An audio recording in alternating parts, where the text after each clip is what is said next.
ቅድም ቃል ስለተገባባን አሁን ፊቱን ባራዳ ቋንቋ ፌሱን እንሹፈው አይደል? ይሾፍ ባን መጀመሪያ ዜና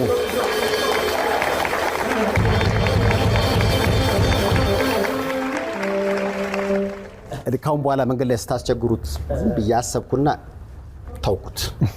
ስንት አመት ነው እንደዚህ ፊትህን ደብቀ የሰራኸው?